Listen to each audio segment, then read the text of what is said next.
Nuestro Padre amado, venimos ante tu presencia de mañana para mí, noche para mis hermanos allá en Sudamérica.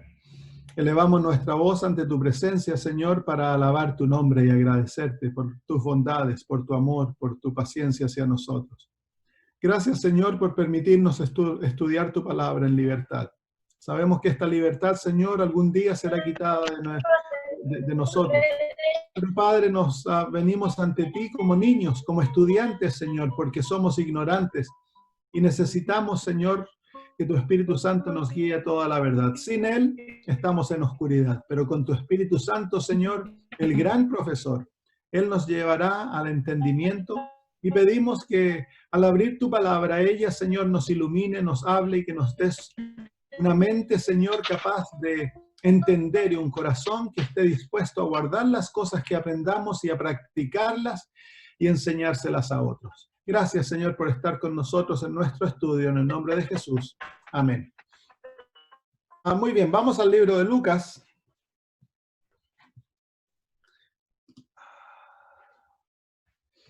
Al libro de Lucas y el capítulo 23. Lucas capítulo 23. Y vamos a leer desde el versículo 39. Lucas capítulo 23, desde el versículo 39. Dice: y uno de los malhechores que estaban colgados, le injuriaba diciendo: si tú eres el Cristo, sálvate a ti mismo y a nosotros. Respondiendo el otro, le reprendió, diciendo: ¿ni aún temes tú a Dios, estando en la misma condenación? Nosotros, a la verdad, justamente padecemos porque recibimos lo que merecieron nuestros hechos. Mas este ningún mal hizo.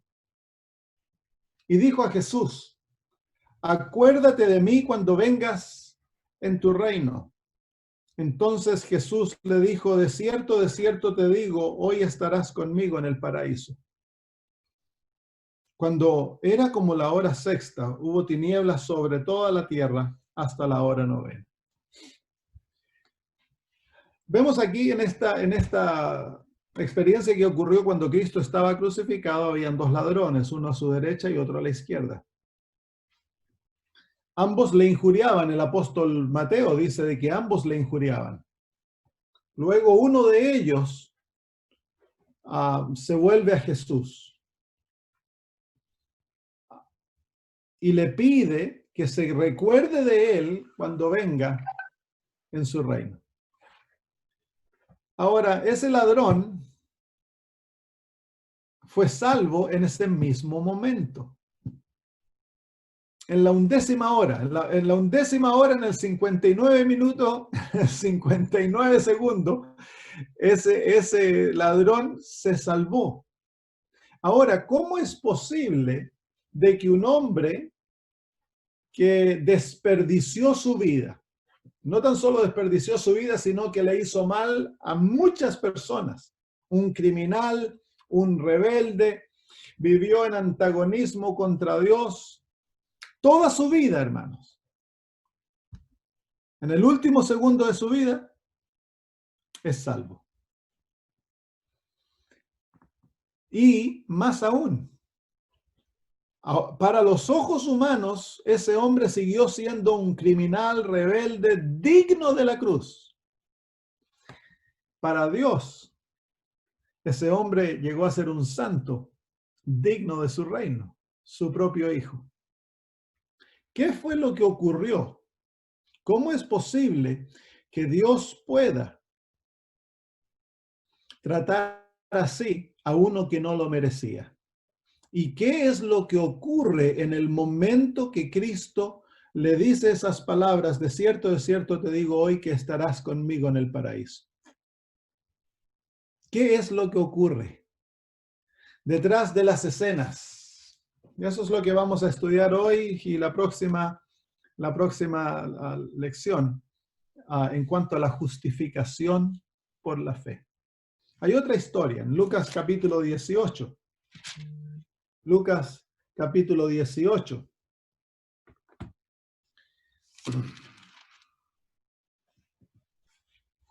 De los versículos 9 en adelante.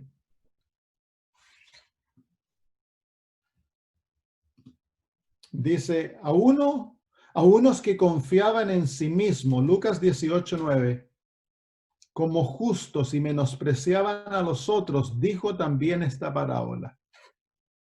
Dos hombres subieron al templo a orar, uno era fariseo y el otro era publicano. El fariseo, puesto en pie, oraba consigo mismo de esta manera: Dios, te doy gracias porque no soy como los otros hombres, ladrones, injustos, adúlteros, ni aun como este publicano. Ayuno 2 veces a la semana, doy diezmos de todo lo que gano. Mas el publicano, estando lejos, no quería ni aun alzar los ojos al cielo, sino que se golpeaba el pecho diciendo: Dios, sé propicio de mí a pecador. Y el versículo 14, el Señor Jesús dice, os digo que este, refiriéndose al publicano, descendió a su casa justificado antes que el otro, porque cualquiera que se enaltece será humillado, y el que se humilla será enaltecido. Esta parábola es una parábola de contrastes. Jesús usa dos extremos de la sociedad judía para enseñar una lección. El fariseo era un hombre religioso, un hombre que vivía para observar la ley. En sus ojos él era bueno, porque él guardaba los mandamientos, vivía de acuerdo a las normas de la ley, a las normas judías, oraba, ayunaba, pagaba el diezmo, era meticuloso en cuanto a la religión. Y para la sociedad hebrea, el fariseo es un héroe espiritual. Este hombre sabe de memoria el Antiguo Testamento.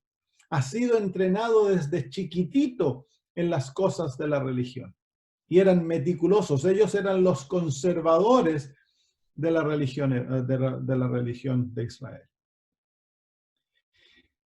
Si tú y yo viviéramos en Israel, nosotros desearíamos que nuestros hijos llegaran a ser fariseos.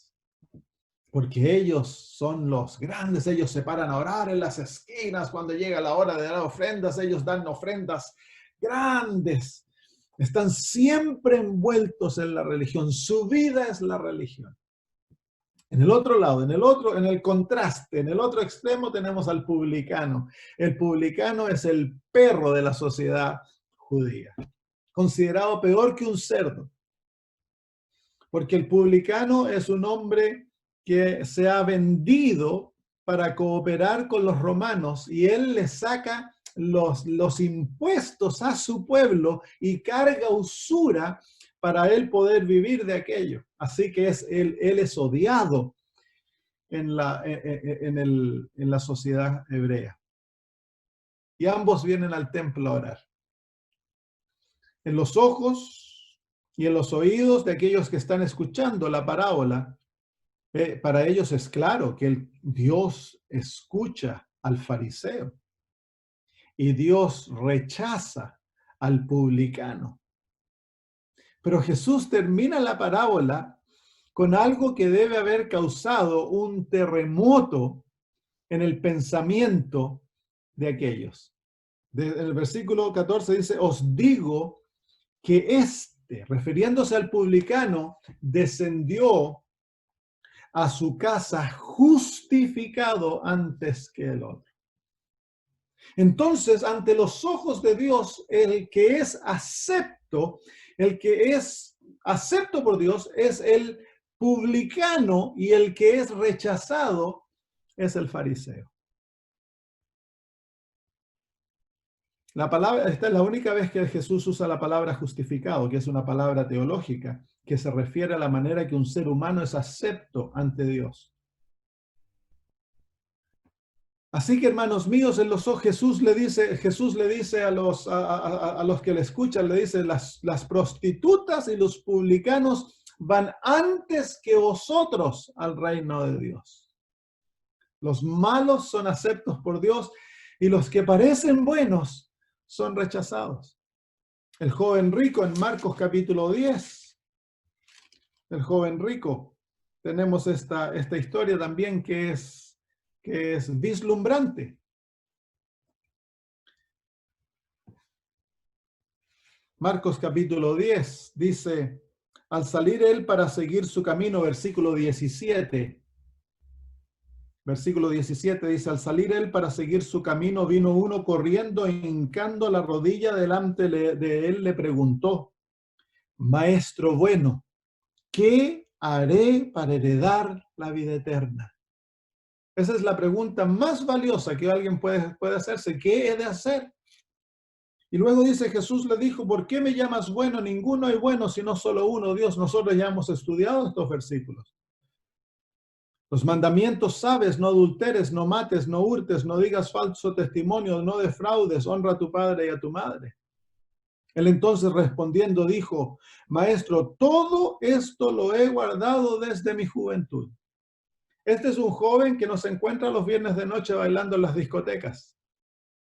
Este no es un joven que se encuentra en los cines o mirando películas pornográficas y apareciéndose a ser bueno en la iglesia el sábado de mañana. Este es un joven que su vida está centrada en tratar de guardar los mandamientos de Dios y él cree que él los ha guardado. Jesús lo mira y lo ama. Y sin embargo, este joven se pierde.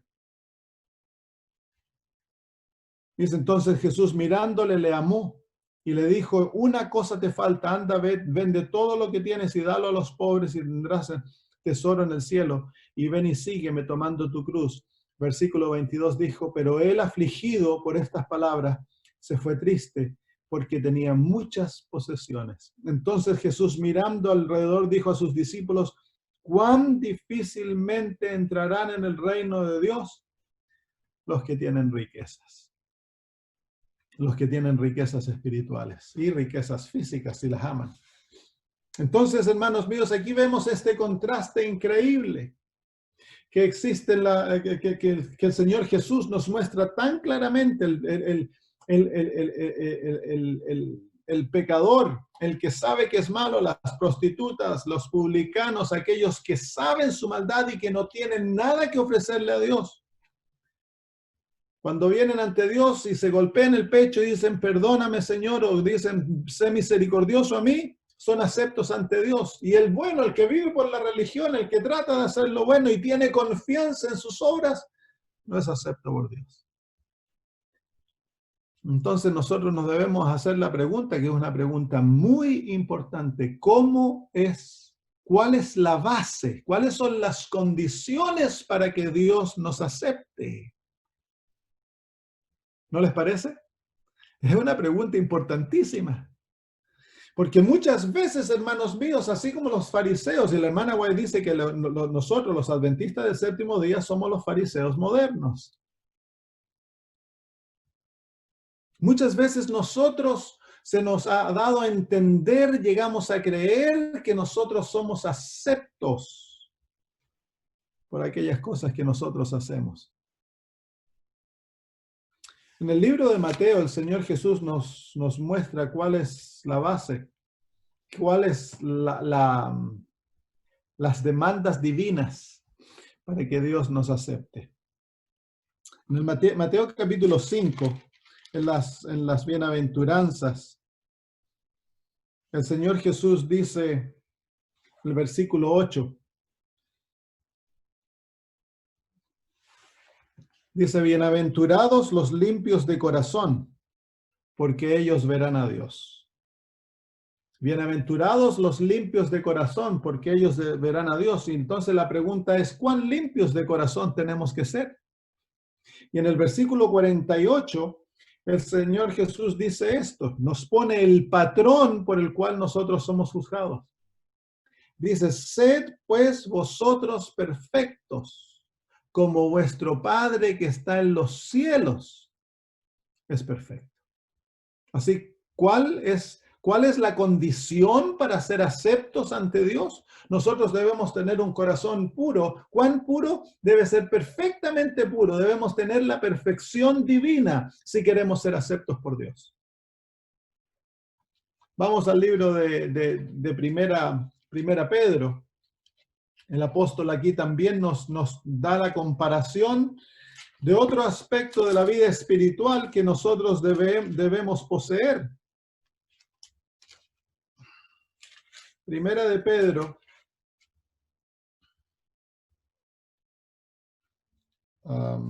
déjenme buscarlo en mi Biblia inglés.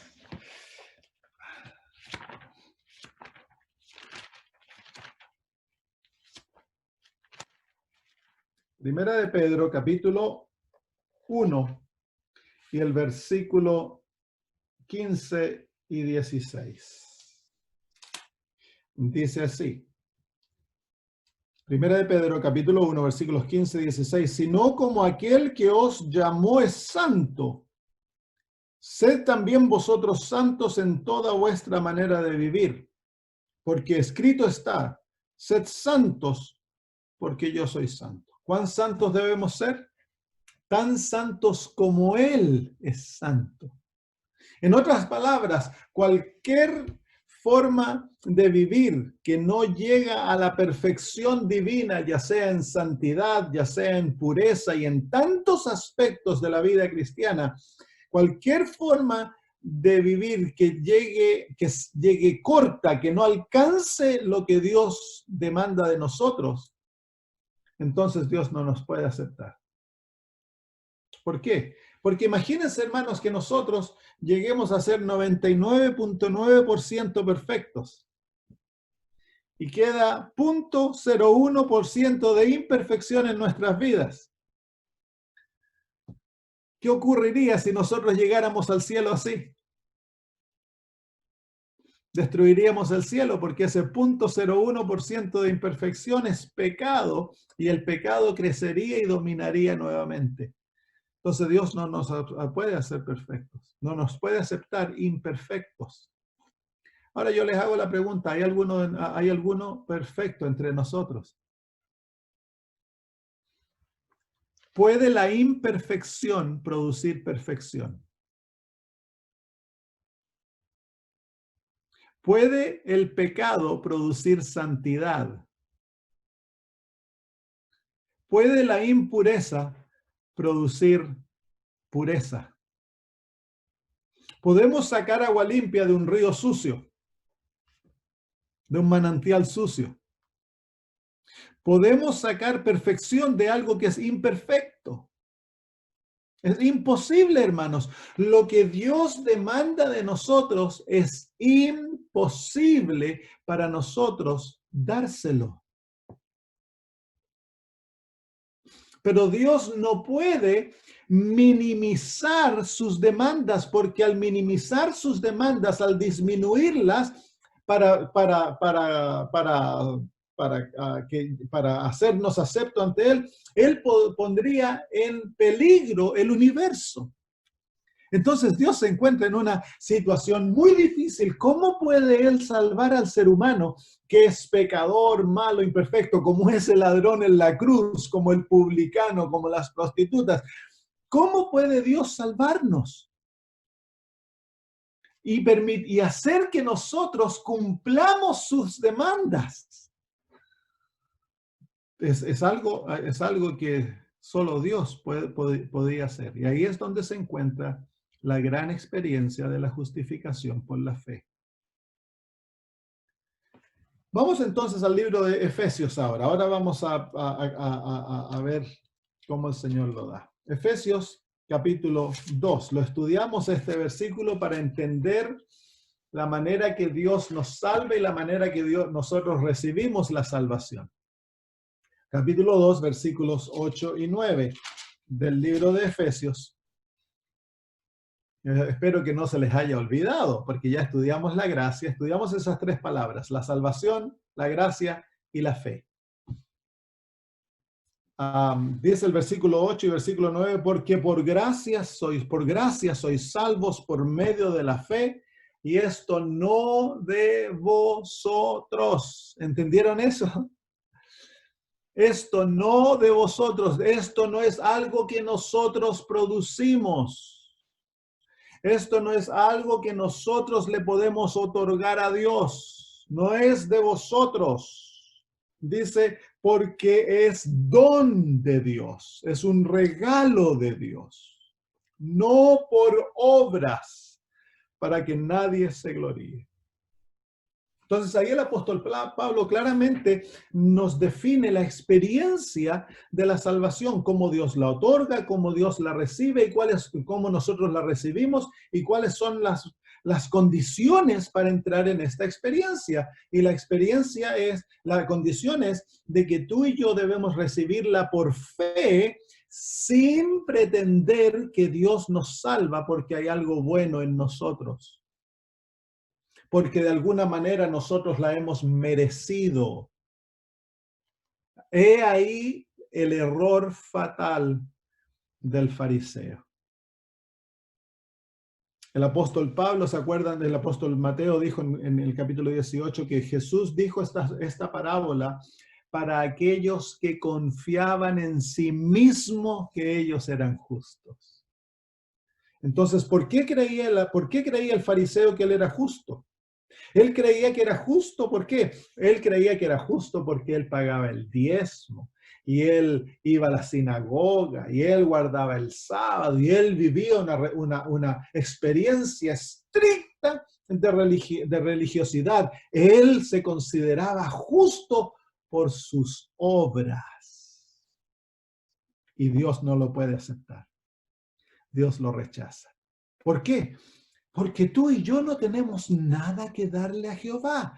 Nuestras mejores obras, nuestra justicia, dice el Antiguo Testamento, en el libro de Isaías, que son como trapos de inmundicia. Nuestras riquezas, dice el apóstol Pablo, son como estiércol. Así que cuando tú le llevas lo mejor que tú posees al Señor y se lo presentas para que Él te acepte, le estás ofreciendo a Jehová un plato de estiércol.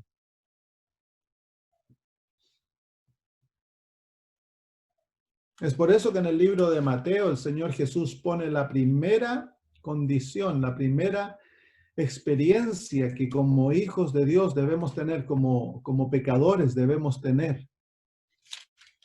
En el capítulo 5, en el versículo 3. En el capítulo 5, versículo 3. Esto ya lo hemos hablado, estoy haciendo un poquito de repaso para que no se nos olvide cuáles son el fundamento de la justificación por la fe. ¿Por qué es que nosotros necesitamos ser justificados? Dice el versículo 3, bienaventurados los pobres en espíritu, porque de ellos es el reino de los cielos. Los pobres en espíritu. El publicano era pobre, él no tenía nada que darle a Jehová. Era menesteroso y era mendigo de la misericordia de Jehová. Lo mismo con el ladrón en la cruz. Su vida era una bancarrota. Él sabía que no tenía nada en sí mismo para que Dios lo aceptase. Y se vuelve a Cristo y le pide que lo salve. ¿Por qué le pide que lo salve? Porque él sabe que está perdido. Contrasta eso con el fariseo. El fariseo cree que él es hijo de Dios porque él es bueno. El joven rico cree que él merece la vida eterna, que la vida eterna va a ser una herencia para él porque él ha guardado los mandamientos. Pero él nunca guardó los mandamientos. Ese era un engaño propio. Se había engañado a sí mismo creyendo que guardaba los mandamientos. Cuando Jesús le toca y le dice, ok, anda y vende todo lo que tienes y dáselo a los pobres. Él le muestra que la verdadera motivación para guardar los mandamientos es el amor. Y si amamos a nuestro prójimo, estaríamos dispuestos a darlo todo por el pobre, para alimentarlo y cuidarlo. Entonces el rico, ¿qué pasó con el joven rico? Puso sus manos alto y dijo, no, eso es demasiado, y se fue triste. Entonces nunca había guardado los mandamientos. Él tenía una observación externa de los mandamientos. Él guardaba mandamientos. Él decía, bueno, hoy día no maté, le ponía un puntito, hoy día no mentí, le ponía un puntito, pero él no tenía amor. El principio del amor no lo poseía, por lo tanto violaba todos los mandamientos. Entonces el Señor Jesús dice, bienaventurados los pobres. Cuando tú y yo llegamos a la conclusión que tú y yo no tenemos nada que darle a Jehová, lo opuesto, tenemos una tremenda deuda. Hemos violado su ley muchas veces. Hemos sido desobedientes, mentirosos, hemos hurtado, ¿cuánto no hemos hecho, hermano? No tenemos que ni mencionarlo, pero el yo nos ciega. Somos pobres, tenemos una tremenda deuda, no tenemos lo que Dios demanda de nosotros. Y luego dice, bienaventurados los pobres en espíritu, porque de ellos es el reino de los cielos. Bienaventurados los que lloran. La palabra bienaventurado quiere decir feliz. Feliz los pobres, felices los que lloran.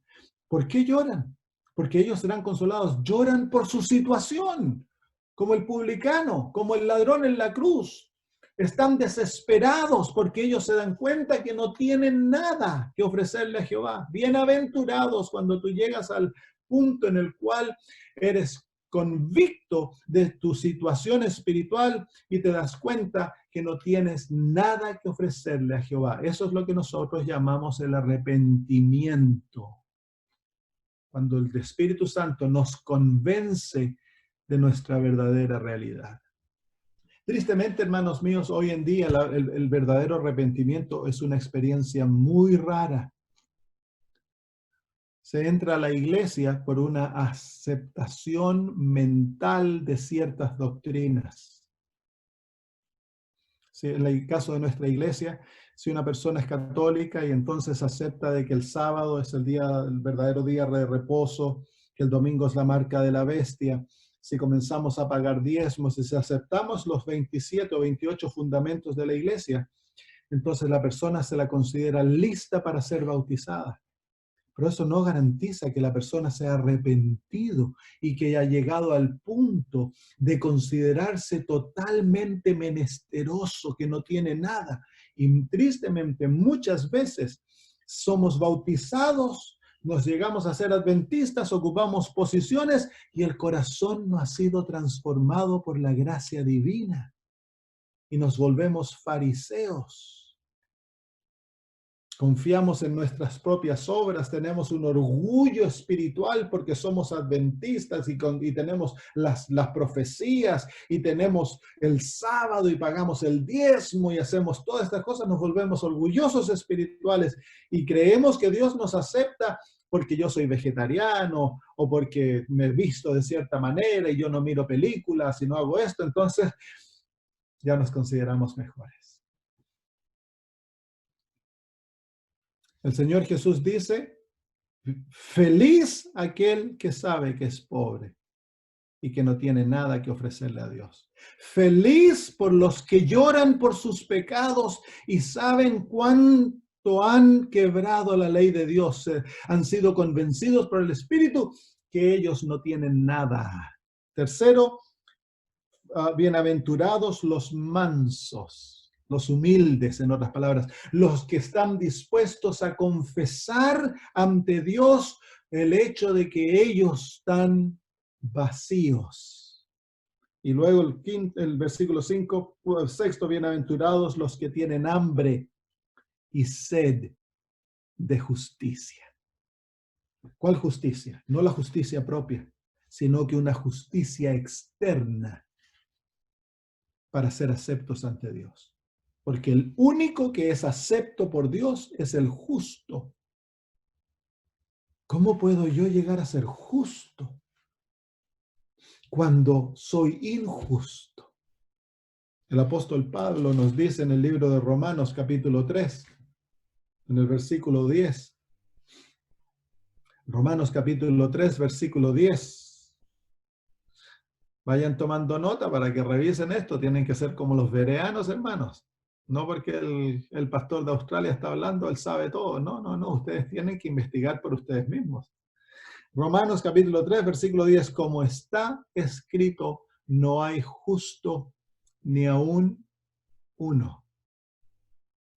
No hay quien entienda, no hay quien busque a Dios. Todos se desviaron a una, se hicieron inútiles. No hay quien haga lo bueno, no hay ni siquiera uno.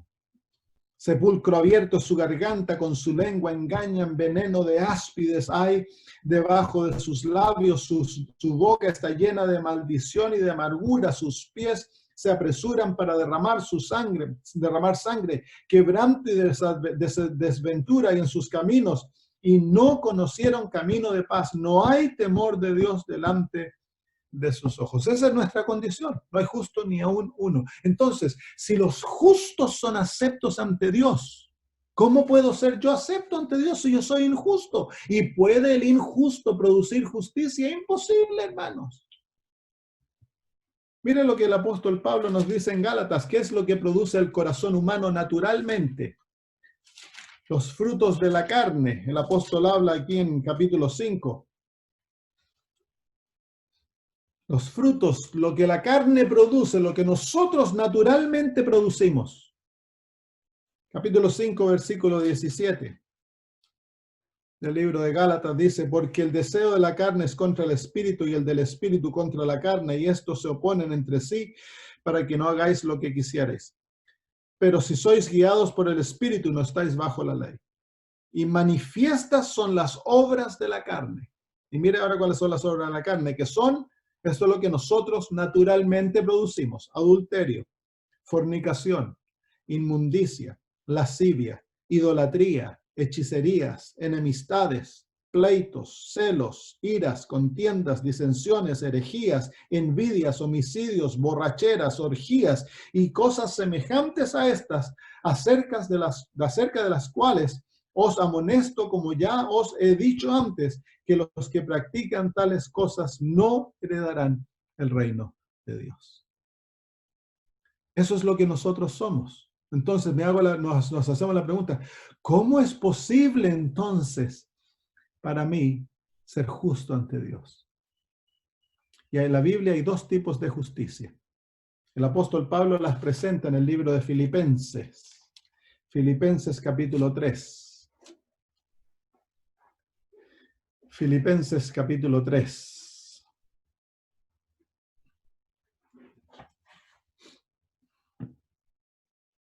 El versículo 9 dice, y ser hallado en él, en Cristo, y ser hallado en él, no teniendo mi propia justicia, que es por la ley, sino la justicia que es por la fe de Cristo, la justicia que es de Dios por la fe. Entonces aquí se presentan los dos tipos de justicia que nosotros hemos estudiado en eso, que hemos visto en los dos casos que hemos estudiado, el ladrón en la cruz y el joven rico, los dos tipos de justicia, el publicano y el fariseo, los dos tipos de justicia. El fariseo tiene la justicia que es por la ley, su propia justicia. El publicano recibe la justicia que es por la fe. Y el apóstol Pablo dice que él desea ser hallado teniendo no su justicia, porque esa justicia no vale de nada. Esa justicia es como presentarle a Dios un plato de estiércol. Si tú pasaras todo el resto de tu vida orando, estudiando la Biblia, haciendo buenas obras y confías en ti, lo único que le estás presentando a Dios es estiércol. Porque para tener la justicia por la fe, debemos estar en Cristo Jesús. Es a través de Cristo que esa justicia nos es otorgada, y es a través de esa justicia que tú y yo somos aceptos ante Dios. Hace un tiempo atrás yo les di uno de los secretos de la vida cristiana. En la vida cristiana, todo lo que Dios demanda de ti, Él te lo da. Noten eso, porque eso se les va a olvidar. Cuando terminemos este estudio, eso se les olvida. La carne no quiere que eso se recuerde. Tú no puedes darle nada a Dios. Tú no tienes nada para darle. Tú eres pobre. Es por eso cuando el joven rico le dice a Jesús, maestro bueno, ¿qué es lo que Jesús le dice? ¿Por qué me llamas bueno? ¿Por qué me llamas bueno? Le dice, ¿no sabes los mandamientos? Porque el que conoce la ley, si tú realmente te relacionaras con la ley espiritualmente, tú sabrías que no eres nada bueno, porque el mandamiento te convencería de tu pecado. Porque el primer propósito de la ley es revelar tu pecado. Entonces, si tú y yo hemos pecado, ¿cómo nos podemos creer buenos cuando la ley apunta el dedo y te dice tú estás condenado a muerte? Y Jesús dice, tan solo uno es bueno, el Padre, Dios. Sí, y si Jesús, que Él era bueno, Él era santo, puro, nunca pecó en su condición humana, no se consideraba bueno, ¿quiénes somos nosotros para considerarnos buenos, hermanos? ¿Saben ustedes que en la sociedad, en el hogar, nosotros gastamos todas nuestras energías tratando de enseñar al ser humano a ser bueno y convencernos que somos buenos? Y en las Sagradas Escrituras, Dios gasta toda su energía tratando de convencernos que somos malos. Porque el que cree que es bueno no va a necesitar a Cristo. Es por eso que el Señor dice, bienaventurados los pobres. Si tú en este momento estás tomando nota y estudiando, y tu conciencia te está atacando y mostrando que eres hipócrita, que has caído, si estás descorazonado y te das cuenta que has tratado tantas veces y no lo puedes alcanzar, y te das cuenta de tu inhabilidad, de tu incapacidad para cumplir los requerimientos divinos, entonces eres feliz, eres bienaventurado. Si estás llorando por tus fracasos, si te das cuenta de las terribles cosas que haces, de tus debilidades de carácter, y eso te lleva a llorar ante Dios, el Señor dice, bienaventurado. Si tienes hambre y sed por ser bueno como Jesús, para poder ser acepto ante el Padre, Dios dice, bienaventurado. Pero maldito es el que se cree rico, hermanos. El que cree que ya lo tiene todo y que porque sus creencias y sus actividades, él ya es un buen ser. Entonces, maldito, hermanos, eso es lo opuesto. Bienaventurado si tienes la condición del publicano que vienes arrepentido ante Jehová sabiendo cuánto le has fallado. Bienaventurado si eres como el ladrón en la cruz que miras para atrás y te das cuenta que no tienes nada bueno que ofrecerle a Dios. Bienaventurado, dice el cielo, si te vuelves a Cristo para tu salvación y te olvidas de ti mismo. Entonces ahí es cuando Dios te puede dar la justicia que es necesaria para que Él te acepte. Vamos al libro de Romanos. Ahora vamos a tirarnos de cabeza a estudiar la justificación por la fe.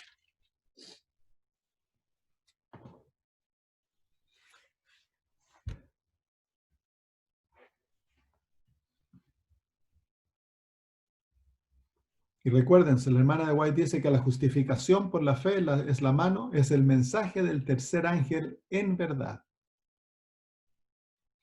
Es la experiencia que necesitamos para poder vivir el mensaje de los tres ángeles y predicarlo. ¿Qué es lo que dice desde el versículo 20? El apóstol Pablo dice, ya que por las obras de la ley, ningún ser humano será justificado delante de él. Porque por medio de la ley es el conocimiento del pecado. ¿Cuál es la función de la ley? La ley no nos justifica. Definamos dos palabras. Una vez que tú entiendes estas dos palabras, las cartas de Pablo se abren. Dos palabras esenciales para entender lo que vamos a estudiar. Uno, ¿qué significa la justicia? Cuando hablamos y decimos justicia, ¿qué es justicia? Y la otra palabra, justificación. ¿Qué es la justificación?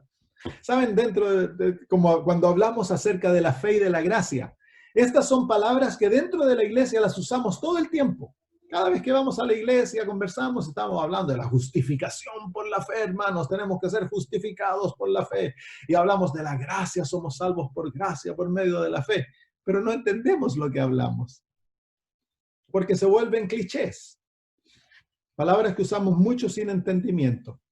¿Qué es la justicia? La justicia es carácter. Y aquí cuando estamos hablando de la justicia, no estamos hablando del carácter de la justicia, eso de que bueno, si tú hiciste esto, yo te doy eso. Eso también se dice justicia. Lo triste que en el español no tenemos la palabra correcta para traducir el griego, que aquí es la palabra dikaiosune en griego. En inglés es la palabra righteousness. En español la palabra más cercana es la palabra justicia. Y esa palabra justicia nosotros la asociamos con justiciero, con ser derecho, darle a lo que se merece. Eso es un aspecto de la justicia de acuerdo a esta palabra. ¿Qué es la justicia? La justicia es un carácter, es el carácter divino. Es un carácter capaz de obrar lo bueno y hacer lo correcto. Es un carácter que obra por amor obedeciendo la ley de Dios. Eso es la justicia. Y tú y yo no somos justos. Nosotros somos injustos. Así que cuando hablamos de justicia, en este contexto estamos hablando del carácter divino, del carácter de Dios, porque ningún ser humano tiene esa capacidad de ser justos en nosotros mismos. Adán fue el único que lo tuvo, porque él fue creado en la imagen de Dios. Pero cuando Adán pecó, su carácter se volvió injusto y ese carácter él nos pasó a su descendencia. Tú recibiste de tu mamita y de tu papito injusticia, no justicia. Entonces, ¿qué es justicia? Un carácter capaz de naturalmente obrar la ley por amor, obedecer la ley por amor. Un carácter que obra lo bueno porque es natural para ese carácter. Tú y yo no lo tenemos y es la condición esencial para que Dios nos acepte, el ser justos. Dios rechaza al injusto, acepta al justo. Ahora la otra palabra, justificación. ¿Qué es justificación? La justificación es la experiencia a través de la cual tú y yo recibimos justicia y somos hechos justos. ¿Lo alcanzaron eso? Entonces, justicia es el objetivo. Justificación es la experiencia, es el camino para alcanzar el objetivo.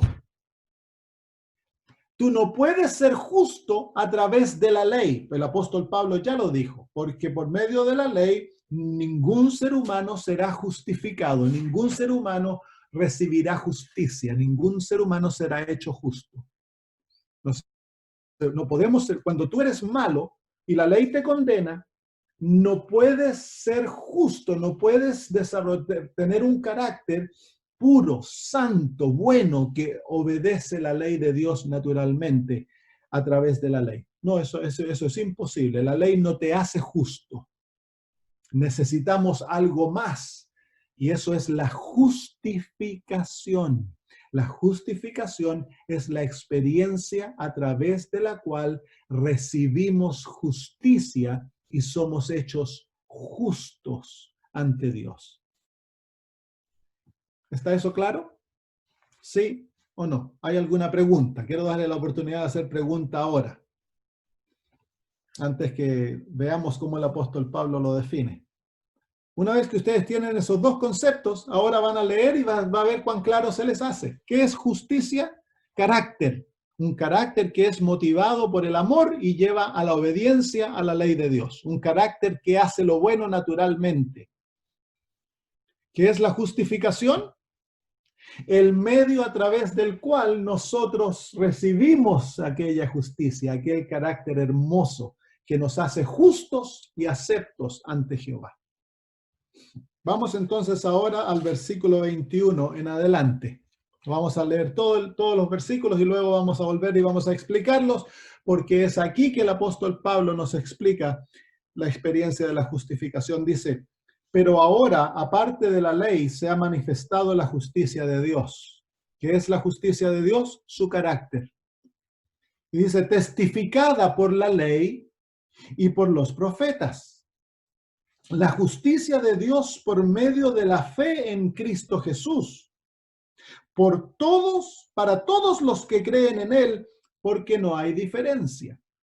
Por cuanto todos pecaron y están destituidos de la gloria de Dios, siendo justificados gratuitamente por su gracia mediante la redención que es en Cristo Jesús, a quien Dios puso como propiciación por medio de la fe en su sangre para manifestar su justicia a causa de haber pasado por alto en su paciencia los pecados pasados, con la mira de manifestar en este tiempo su justicia, a fin de que Él sea el justo y el que justifica al que es de la fe de Jesús.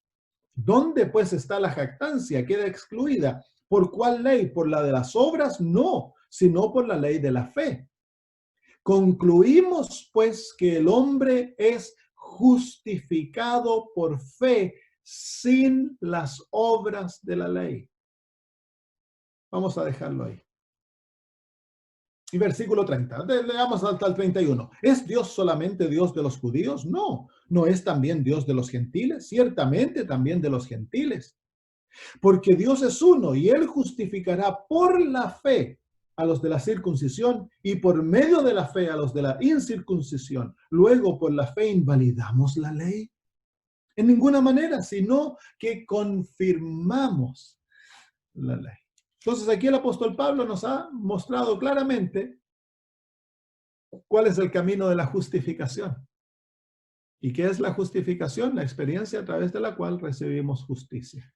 Ahora, quiero que veamos algunas cosas aquí. Versículo 21 dice, pero ahora, aparte de la ley, refiriéndose a los escritos de Moisés y al Antiguo Testamento, se ha manifestado la justicia de Dios, testificada por la ley y por los profetas. Entonces, ¿qué nos está tratando de decir el apóstol Pablo? La justicia de Dios es su carácter, es el sinónimo con la gloria de Dios. Dios ha manifestado su carácter, su justicia, la ha hecho pública, aparte de la ley. Y el propósito de la ley es testificar en cuanto a aquella justicia. ¿Cómo fue que Dios manifestó su justicia? Vengan al libro de Romanos, capítulo 1. Romanos capítulo 1.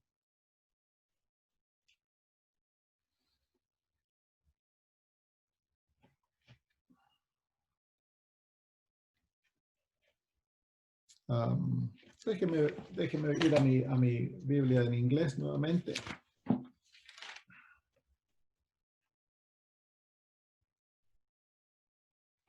Y el versículo 16 y 17. Mire, dice, porque no me avergüenzo del evangelio, porque es poder de Dios para salvación a todo aquel que cree, al judío primeramente y también al griego, porque en el evangelio la justicia de Dios se revela por fe para fe, como está escrito, mas el justo por fe vivirá. ¿Dónde fue que Dios reveló su justicia?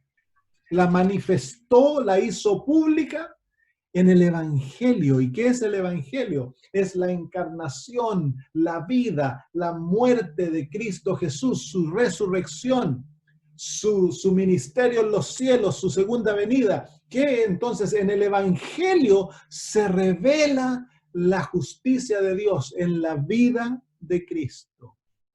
Ahí está revelado su carácter.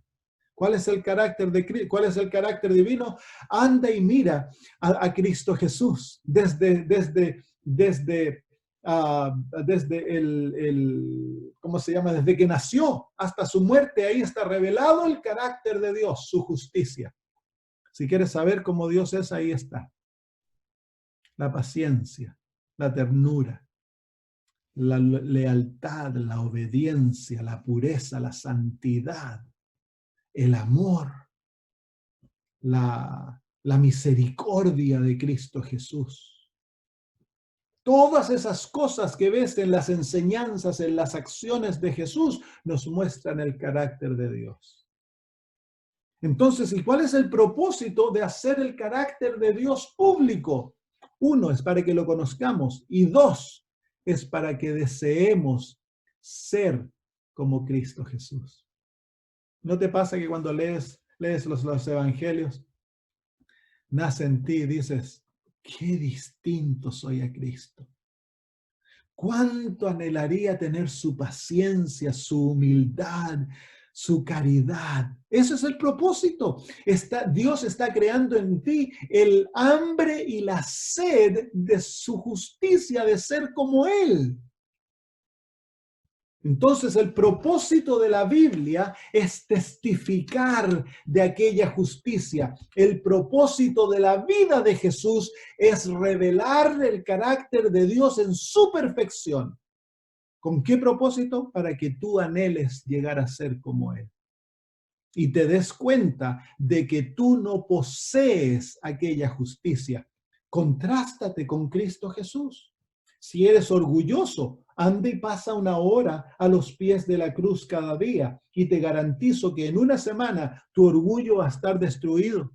Mira al Dios de los cielos siendo crucificado, siendo escupido, siendo golpeado, siendo acusado falsamente. No se defiende, no acusa a sus enemigos, no los maltrata. Él podría haber llamado 12 legiones de ángeles. Todos podrían haber sido destruidos. Él no hace eso. Y compárate ahora contigo y tu orgullo. Ese es el propósito de la justicia de Dios revelada en Cristo Jesús. No hay mejor tratamiento para el fariseo que el pasar tiempo a los pies de la cruz del Calvario. Es ahí donde tú vas a morir como fariseo y vas a nacer como publicano, como ladrón en la cruz. Amén. Hermano mío, todos nosotros somos publicanos. Todos nosotros somos prostitutas. Todos nosotros somos ladrones, hermanos. Nos hemos rebelado ante el reino de Dios. La ley nos condena. Sin embargo, Dios desea darnos su justicia. Y vamos de vuelta al capítulo 3 de Romano. Entonces, ahí donde el Señor dice el versículo 21, pero ahora aparte de la ley se ha manifestado la justicia de Dios testificada por la ley y los profetas. La justicia de Dios. Nuevamente el apóstol Pablo enfatiza esto, lo enfatiza 3 o 4 veces en estos cortos versículos. La justicia de Dios, el carácter divino, su perfección, su santidad, el Señor la ha demostrado. Y luego dice, la justicia de Dios por medio de la fe en Jesucristo. Ahora, eso no está correctamente traducido. El griego dice por medio de la fe de Jesucristo. No la fe en Jesucristo, sino por medio de la fe de Jesucristo. Hay una gran diferencia, porque si leemos la fe en Jesucristo, eso está hablando de mi fe siendo puesta en Jesús. Pero la fe de Jesús, eso quiere decir que a través de la fe de Jesús, la fe que Cristo tenía, Él obtuvo la justicia para cada uno de nosotros. Entonces, no tan solo la vida de Jesús revela aquella justicia maravillosa de Dios el Padre, la fe de Cristo, esa fe maravillosa, lo llevó a obtener para que nosotros tengamos acceso a esa justicia. ¿Y cómo la accesamos? La frase que viene dice, para todos los que creen en Él. ¡Qué maravilloso! En otras palabras, Cristo Jesús desarrolló una fe perfecta que lo llevó a obedecer por amor perfectamente. Vivió una vida perfecta. Y a través de aquella fe maravillosa, Jesús obtuvo la justicia divina para otorgarla como un don a aquellos que están dispuestos a creer en Él. Entonces el apóstol Pablo ahora va a explicar eso. Dice, porque no hay diferencia. ¿Qué es lo que no hay diferencia? Bueno, el apóstol Pablo ha estado contrastando a los judíos y a los gentiles. Dice, por cuanto todos pecaron, todos hemos pecado y están destituidos de la gloria. La gloria y justicia son sinónimos, es el carácter divino. Están destituidos de la gloria de Dios. Todos estamos en la misma plataforma. No hay fariseo bueno que es acepto por obras y publicano malo que es rechazado por Dios. Todos somos malos, todos, no hay justo ni uno. No hay diferencia, dice. Pero en Jesús de todos tenemos el mismo acceso a la justicia divina. Y luego entonces ahora nos explica. Miren qué lindo, uno de los versículos más maravillosos de las Escrituras. Siendo justificados, ¿y cuál es la próxima palabra? Gratuitamente. Qué maravilloso. ¿Qué significa justificados? La experiencia a través de la cual el Señor nos hace justos, nos da su justicia, ese carácter maravilloso de Cristo Jesús nos es regalado a nosotros cuando nosotros creemos en Cristo Jesús. Cuando nosotros ponemos nuestra fe no en nosotros mismos, sino que venimos ante Cristo como deudores, teniendo una deuda que somos incapaces de pagar y nos aferramos a su misericordia y creemos que Él es nuestro Salvador, que Él murió por mis pecados, que Él pagó mi deuda y que Él obtuvo esa justicia para mí. Cuando tú ejerces esa fe, entonces Dios te regala su justicia, te regala su carácter. A mí yo cuando hablo de esto a mí me hace, yo soy colorín y soy sudamericano, me da ganas de ponerme a saltar, me hace feliz. Es las noticias más maravillosas, lo que tú y yo nunca podríamos haber obtenido. Dios lo da como un don para nosotros. Y luego dice el apóstol Pablo, siendo justificados, recibiendo el carácter de Dios gratuitamente. Por su gracia. Se fijan que Dios lo otorga a través de la gracia. ¿Se acuerdan cuál es la gracia? Es la mano de Dios dándonos el don. Mediante la redención que es en Cristo Jesús. ¿Qué es la redención? La palabra redención es una palabra que viene del mundo de la esclavitud. Cuando en el Antiguo Testamento a una familia caía en pobreza, el padre de la familia podía ir a ofrecerse como esclavos para alguien que tuviera riquezas, o si estaban en deuda y no podían pagar la deuda, entonces ellos podían venderse como esclavos al que le debían la deuda, debían los bienes. La redención era cuando un familiar podía rescatarlos de la esclavitud pagando su deuda. Es por eso que Jesús se hizo ser humano y llegó a ser nuestro hermano mayor y pagó nuestra deuda. ¿Cómo la pagó? En el Calvario derramó su propia sangre, murió por ti y por mí. Esa era nuestra deuda. Nosotros habíamos violado la ley de Dios y estábamos en deuda con la ley. La ley nos demanda la muerte del pecador. ¿Cómo puede Dios perdonarme? ¿Cómo puede Dios justificarme? Cristo Jesús viene, nuestro hermano mayor, y nos va a libertar de la esclavitud del pecado. Y lo primero que hace es pagar nuestra deuda. Hermano mío, hace 2000 años atrás, Jesús fue a tu banco espiritual, y con su sangre canceló tu deuda. Tú no tienes deuda. Todos tus pecados han sido pagados por Cristo Jesús. Todos. Absolutamente todos. Yo estaba hablando con un muchacho que le doy estudios bíblicos, que él es bien Ha, ha hecho muchas cosas malas. Era de los que andaban en motos, está todo tatuado. Estábamos estudiando el Evangelio y yo le dije, déjame ilustrarte este punto, el punto que les estoy ilustrando a ustedes, de la redención, el pago por nuestra deuda para que dejemos de ser esclavos. Digamos que tú le debes al banco $1.000.000 y no le puedes pagar, y el banco, producto de que no puedes pagar, te va a enviar a la cárcel. Tu padre se entera de tu deuda y va a hablar con el manager, con el gerente del banco, y él le escribe un cheque y paga tu deuda. Los $1.000.000 es pagado por tu padre. El próximo día tú te levantas y dices, voy a ir a hablar con el gerente. Tú no sabes que tu padre pagó la deuda. Tú vas al banco y le dices, podríamos sentarnos, le hablas con el gerente para tratar de llegar a algún acuerdo para que no me envíen a la cárcel. El gerente te dice, ¿para qué? Le dice, por mi deuda. ¿Cuál deuda? Le dice. La deuda que yo debo, $1.000.000. Le dicen, no, esa deuda fue totalmente pagada. No nos debes nada. Esa es la realidad, hermanos, en Cristo Jesús. Jesús con su sangre pagó la deuda de cada ser humano, hermanos. Ahora lo que tú tenemos y yo tenemos que hacer es aferrarnos y tomar esa realidad y hacerla nuestra y apoderarnos de todo lo que Cristo Jesús ha hecho por ti y por mí. Entonces el apóstol Pablo dice ahí, por la redención que es en Cristo Jesús. Cada acto de la vida de Cristo fue para redimirnos, librarnos de nuestra esclavitud al pecado y de la deuda, gran deuda que teníamos.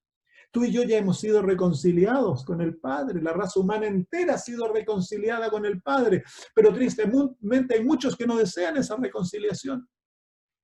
Versículo 25 dice, a quien, refiriéndose a Cristo, Dios puso como propiciación. La palabra traducida propiciación aquí es literalmente la palabra hilasterion, que quiere decir la tapa que cubría el arca, el asiento de la misericordia. En otras palabras, hermanos míos, Jesús es nuestra misericordia. A través de Cristo Jesús, Dios nos puede dar misericordia en vez de darnos justicia y darnos lo que merecemos. Porque Cristo recibió la justicia de la ley. Cristo padeció el pago de los pecados. Él murió la segunda muerte. Él fue separado del Padre. Tú y yo ahora podemos recibir lo que Cristo merece. En el libro de 2 Corintios capítulo 5, el apóstol Pablo resume esto de una manera maravillosa. 2 Corintios capítulo 5, versículo 21. El apóstol Pablo dice, al que no conoció pecado, refiriéndose a Cristo Jesús. Al que no conoció pecado, por nosotros le hizo pecado.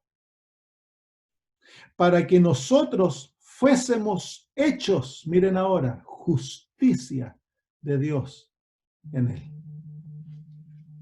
Qué maravilloso. Aquí se encuentra, hermanos míos, lo que estamos hablando resumido en un versículo. Para poder justificarte, para poder darte la justicia divina, Dios tiene que llegar a ser tu pecado. Así que en el Calvario lo opuesto que Dios te ofrece ocurrió a Cristo Jesús. Él fue hecho pecado, fue declarado pecado y toda tu maldad fue puesta en Cristo Jesús. Y Jesús llegó a ser tu pecado. Jesús llegó a ser lo peor de este mundo. La suciedad de este mundo fue puesta en Cristo Jesús. Y en él fue castigado todo aquello. Se cumplió la justicia divina. Fue satisfecha. Y ahora, en lo opuesto, tú y yo, cuando creemos en Cristo Jesús y lo aceptamos como nuestro Salvador, Dios nos otorga su justicia, su carácter, como un regalo gratuito.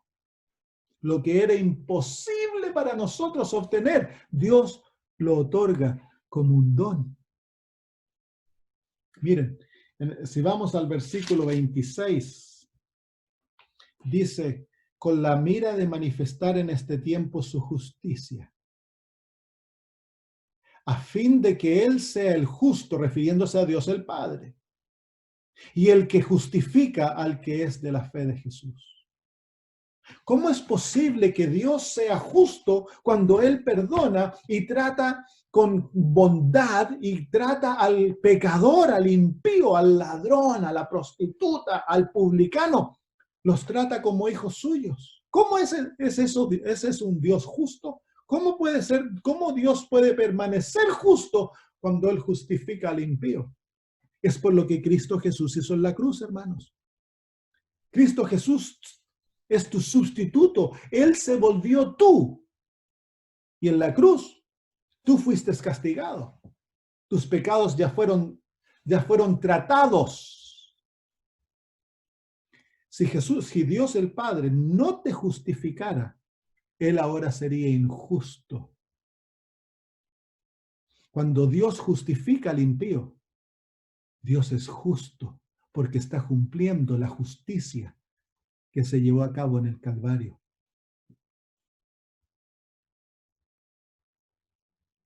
Así que, hermanos míos, debemos mirar mucho a la cruz, a Cristo crucificado, porque ahí se encuentra la solución para nuestro problema.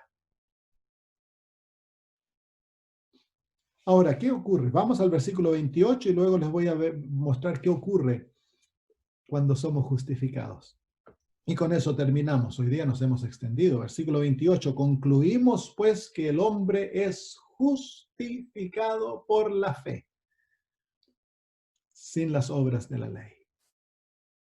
Recibimos la justicia divina. Somos tratados justos a través de la fe. Cuando ponemos nuestra fe en Cristo y en la palabra de Dios, tú y yo somos justificados. Y luego en el capítulo 4 el apóstol Pablo dice así, versículo 5, versículo 4, pero al que obra no se le cuenta el salario como gracia, sino como deuda. Así que si tú te estás tratando de ganar la salvación por las obras, en vez de tener menos deuda con Dios, tu deuda está aumentando, porque tu deuda ya fue pagada. Acuérdate. Versículo 5. Mas al que no obra, sino cree en aquel que justifica al impío. ¿A quién justifica Dios? ¿A quién justifica Dios? ¿Al bueno o al malo? Al impío. Al impío. Ahora, pregunta, ¿tú te crees impío o te crees bueno? Pregunta, ¿te crees bueno o te crees impío? ¿El fariseo se creía bueno o se creía impío? Y bueno, por lo tanto Dios no lo podía justificar porque dice el Señor Jesús que Él no vino a buscar a santos, sino que a pecadores. La salvación es ofrecida a aquellos que están perdidos, hermanos. Ahora, si tú te crees, bueno, Dios no puede justificarte porque tú no sientes necesidad de justicia. Tú ya crees que tienes la justicia que es por la ley, que la nariz de Dios es como estiércol. Pero eso es lo que tú te crees bueno. Pero dice que la condición, hay dos condiciones, hay tres condiciones, la otra la vamos a estudiar más adelante. La primera condición es creer que Cristo es tu Salvador, que Él murió por ti y que Él pagó por tus pecados y que a través de Él Dios te justifica. Esa es la primera condición. Segundo, es que tengas plena conciencia que eres impío, que eres malo, pobre, ciego, desnudo, miserable, no rico, como el joven rico, como la Odisea. Son dos condiciones. Entonces luego dice, más al que no obra, sino que cree en aquel que justifica al impío, su fe le es contada como justicia. ¿Qué ocurre en ese momento? Cuando tú le ofreces al cielo fe, ¿te acuerdas que hablamos que la fe es la moneda del cielo? y que en el cielo la fe es contada como justicia, ¿te acuerdas?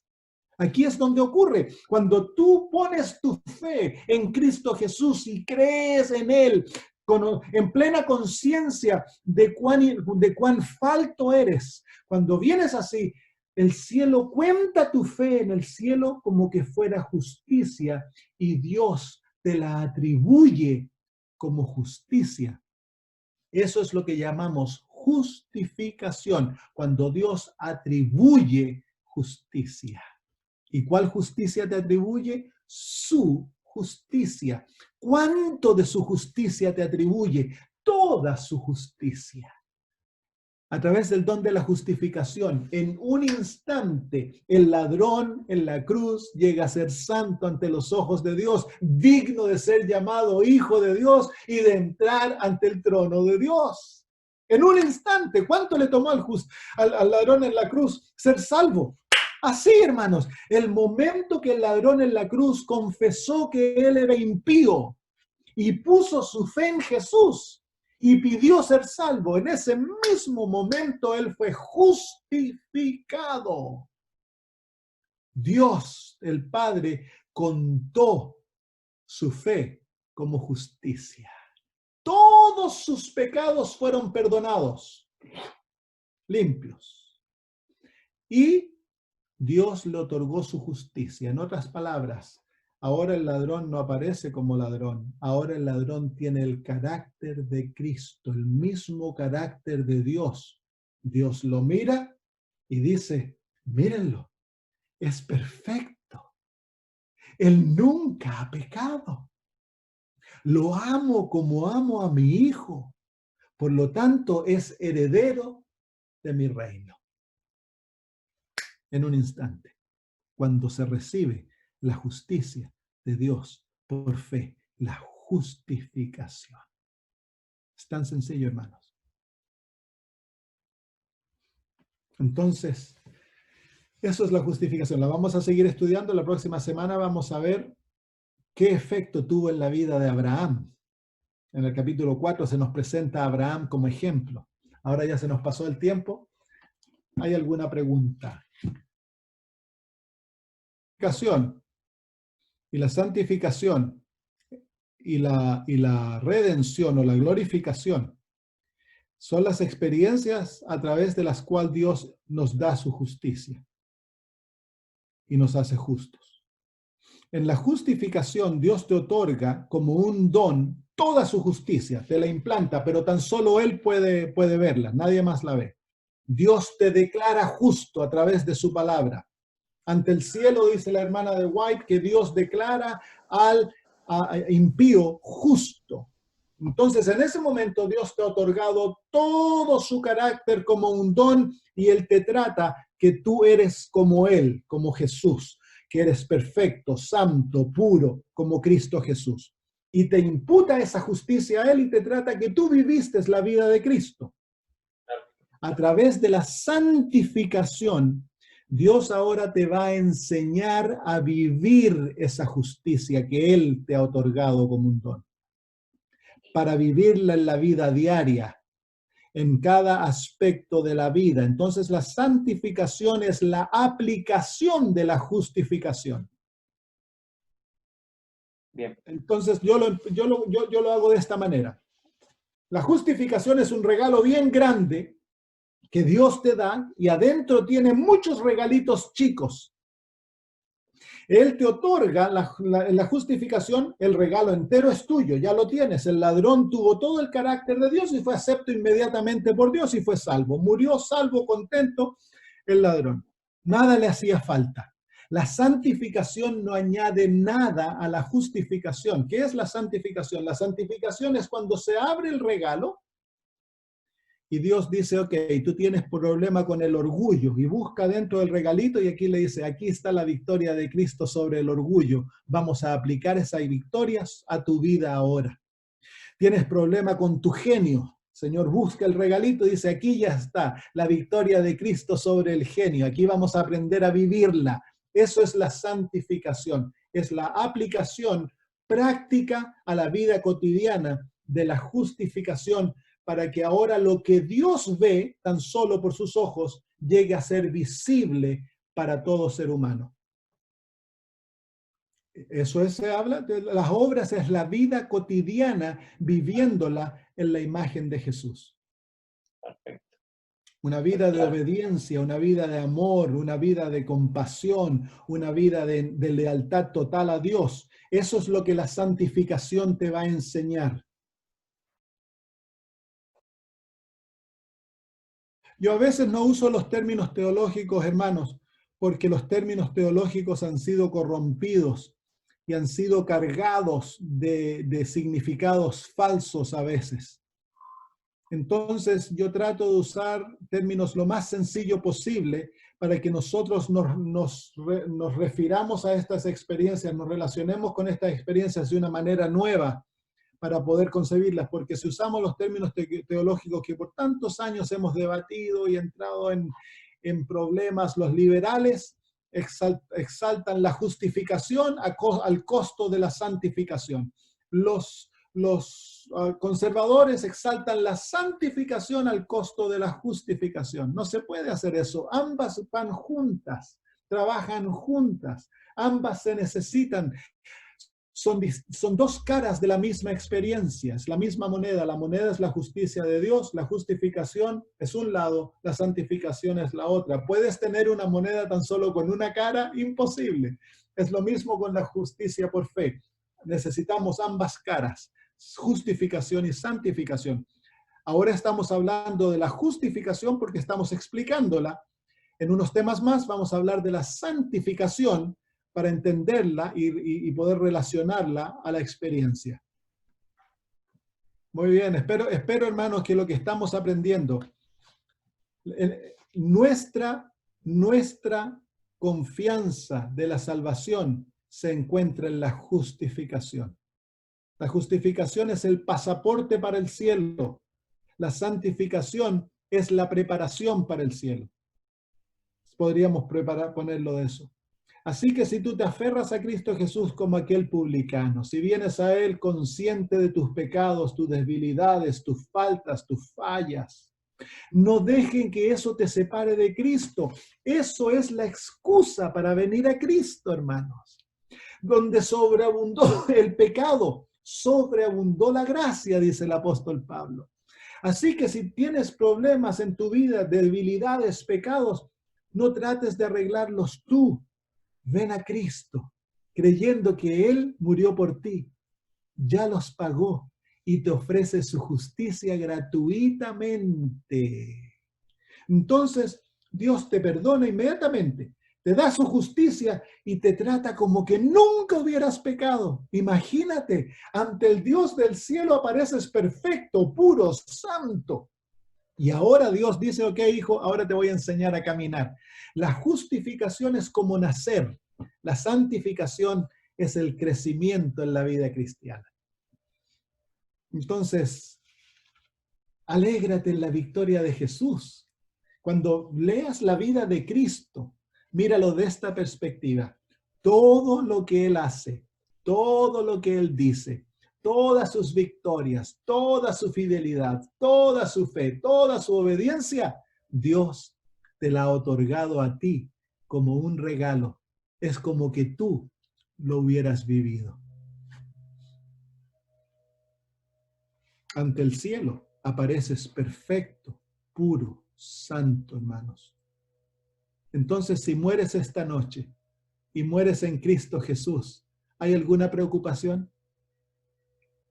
¿Alguna duda que no vas a ser salvo? Estás en Cristo, le has confesado todos tus pecados, has aceptado su justicia, te regocijas en su victoria, ¿es Él tu todo? Entonces vivimos sin miedo, pues. Aceptos ante Cristo diariamente.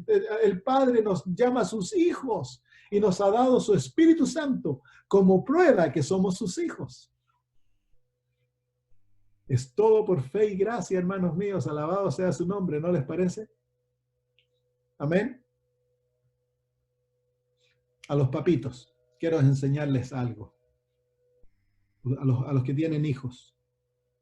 No traten de enseñarles que ellos pueden ser buenos por sí mismos. No traten de forzar la voluntad de ellos para que ellos obedezcan por miedo. El niño ha de entender que él no tiene capacidad de obedecer a los padres. Y cuando se confronta su voluntad con la voluntad de los padres, el niño tiene que ser enseñado a someterse por amor y a ir a Jesús para pedirle el poder para obedecer a los papitos. Entonces, cuando el niño desobedece, que se le enseña al niño, los padres se sienten y le expliquen el evangelio y le expliquen el por qué él tiene problema con obedecer, hermano. No le enseñen a ser fariseo en la casa, al tratar de ser bueno ante los ojos, porque ¿qué pasó? Acuérdense cuando ustedes eran niños, éramos buenos cuando los papás estaban alrededor, pero cuando los papás no estaban hacíamos lo que queríamos, ¿cierto? Entonces, ¿qué ocurre? En la vida cristiana vamos a vivir la vida cristiana de la misma manera. No, al niño hay que enseñarle que él no es bueno, que él necesita la gracia de Dios. Y un niño a la edad de 3, 4 años, 5 años, ya puede aceptar a Jesús como su Salvador y puede aprender a depender de él. Puede aprender a someter su voluntad y pedir ayuda a Cristo. Y cuando el niño aprenda eso, va a crecer como Daniel y José, totalmente dependientes y fieles a Dios, no porque ellos pueden, sino porque Cristo vive en ellos y obra a través de ellos. Muy bien, he hablado muchísimo, terminemos. ¿Qué les parece si oramos? Padre eterno, venimos ante ti para confesar que somos malos, pecadores, pobres, ciegos, miserables, desnudos. Señor, no tenemos nada que ofrecerte. En lo opuesto, hemos violado tu ley, hemos negado tu nombre, hemos sido desleales, desobedientes, hemos caído en cuánta maldad se nos ha presentado. Nos arrepentimos ante ti, Señor, y pedimos perdón. Como aquel publicano, Señor, venimos ante ti y pedimos, ten misericordia de nosotros, pecadores. Como el ladrón en la cruz, Señor, nos volvemos ante ti y te decimos, Señor, recuérdate de nosotros cuando vengas en tu reino. Padre, a pesar de que no tenemos nada que ofrecerte, al mirar la hermosura de Jesús, anhelamos ser como Él. Deseamos ser aceptos por ti, Señor. Y lo mejor que te podemos ofrecer es estiércol. No tenemos nada. Así que en esta mañana, Señor, vamos a hacer lo que la Biblia nos dice.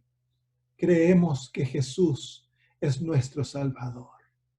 Creemos que Él pagó por nuestros pecados. Creemos, Señor, que Él nos ha libertado de la esclavitud, que Él, Señor, llevó la justicia de la ley sobre sí, que Él nos unió a ti. Lo declaramos a Él como nuestro Salvador y sustituto y nuestra seguridad. Y ahora, Señor, es por fe en Jesús que te pedimos, danos tu justicia. Justifícanos, Señor. Llénanos de aquel carácter maravilloso de Cristo para que comparezcamos ante tu presencia santos, puros, nobles, llenos de la bondad de Cristo. Y tu palabra dice, pedid y se os dará. Por lo tanto, en este mismo momento recibimos el don de la justicia de Jesús. En este mismo momento declaramos que creemos de corazón que nos has justificado, Padre eterno. Y gracias. Porque ahora, Señor, sí sabemos que ante ti somos aceptos, amados y tratados como tú tratas a Cristo Jesús. Bendito sea tu nombre, por el gozo y la paz que nos otorgas en Cristo Jesús. Amén.